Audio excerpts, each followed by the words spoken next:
will know that you've been blessed. Hallelujah. Ooh, He will show you who you really are. Cause when we see you, when we see you, when we see you, we see clearly. When we see you, when we see you, when we see you, we see clearly. How do you die to self when you don't even know who you are, when you can't find yourself? And I think that's the question of our hearts, really. In lots of times it's hard to pin self down because it keeps changing and evolving and going places. But I realized that dying to self is like the climax and also the epicenter of our journey, in the Christian walk. As you walk with God, you're finding out more and more about who you are.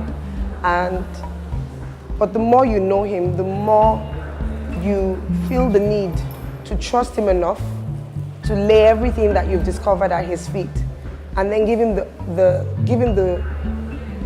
Him your free will, and just basically invite Him to do with it what He wants to do with it. It's very difficult because a lot of times we all like to be in the driver's seat and we want to be in control and we want to decide when we get there and how we get there. It takes knowing God enough to trust in Him, to knowing that you can literally lay everything, every security blanket and every definition of who you think you are and identity statement down and let Him redefine you and let Him refine and fine-tune, and knowing that when He gives you back to you, you'll be really grateful because He's the most amazing creator. When we lay ourselves down at His feet. Dying to self is something that I'm very, very familiar with, and that's why I can speak so articulately about it. Because I've been broken and broken and broken and molded and broken. But I began to, later on I realized that He wasn't trying to wound me. He was really trying to make me. He's put a desire in me for that awesome person that He wants me to be. And I yearn for that. So don't be afraid to let go. You have to realize that the person who's molding your life, He's good, He's kind, He's merciful. And He's very, very smart. He knows you better than you know yourself. He made you. So you can trust Him. Trust is a very big word. Especially when in our walk and our work with God, we're going to have seasons that are not so nice on your flesh. There are hard times and there are difficult times and there are times when it seems like we're losing. So trust is the big word. To know that there's a big plan that's unshakable. He's committed to bringing out what He's placed on the inside of us. But there's very little He can do when we're boxed into our own definitions of what our own perspective of who we are, has evolved to be at the time. He usually needs to break that open and crack it up and basically just make a mess of that and then rebuild totally different and bigger. And then just when you think He's done building, He'll crack again and rebuild bigger. And it's almost as if the more He cracks, the more He has to work with.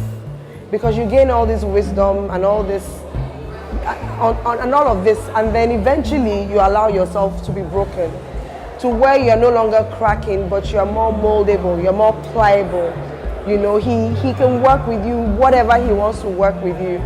It's a journey. It's not easy, but also there's grace. We don't do it in our own strength. It's by mercy, it's by grace, it's by the help of the Spirit. Because when he's remolding, it's very important to have His voice in our ears saying, chill, I know what I'm doing. It's very difficult sometimes. I remember when I really wanted to be a mom, like everything around life, including the definition of who God was, circled around whether or not He gave me a child. So if he didn't give me a child, then he wasn't good, and if he did, he was good. But I got to a point where I had to lay that down and realize that he's good, and my life is good, whether or not I have children. Do you understand? And I also opened myself to other alternatives. I said, God, how would you like me to walk this motherhood journey? And I let it go. And when I let it go, then it could come. And it came the way he planned it to come.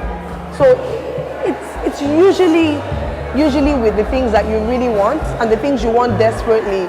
So whether it's a career or marriage or happiness, or inspiration or notoriety, those are the areas where you usually have to let down. And we seek those things because usually it's because he wants them for us. But to lay it down and let him do what he wants to do.